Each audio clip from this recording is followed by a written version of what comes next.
மாவட்டத்தில் சட்டம் ஒழுங்கு சீர்குலைந்தது அதிமுக பீரியடில்தான். முதல் ஆரம்பம் வடபழனி முருகர் கோயில் சொத்தை ஆட்டை போட பக்கத்தில் காம்பவுண்டு கட்டியது இளவரசி அவர்கள், சட்டத்தீர் ராமகோபால் அவர்கள்.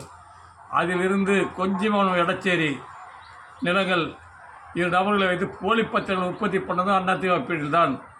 இதில் கூட்டு களவாளிகள் திமுக இவர்கள் இணைந்து தான் செயல்பட்டார்கள்.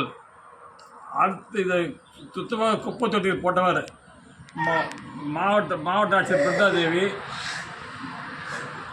மாவட்ட வருவாய்த்துறை அதிகாரி கதிரவன். இவர்களுக்கு அதிலிருந்து இதுவரை ஒரு ஊரில் கூட கணக்கு சரியாக இல்லை. ஜமாபதி நடத்தினார்கள். பஞ்சுமரங்கள், பூமிதானங்கள், ஓடைகள் பராமரிப்பு கணக்குகளை கூட தூக்கி தட்டவில்லை. கணக்குகளை உருவிவிட்டு தனியாருக்கு தாரை வார்த்து விட்டார்கள் நிலங்களை. இதில் லோன் போட்டு வங்கியை ஏமாற்றி விட்டார்கள். ஜிஎஸ்டி ஏமாற்றப்பட்டுள்ளது. பழைய கம்பெனிகள் கொள்ளையடிப்பது தமிழகத்தான் முதலிடமாக தெரிகிறது. இரண்டு ஆய்வில்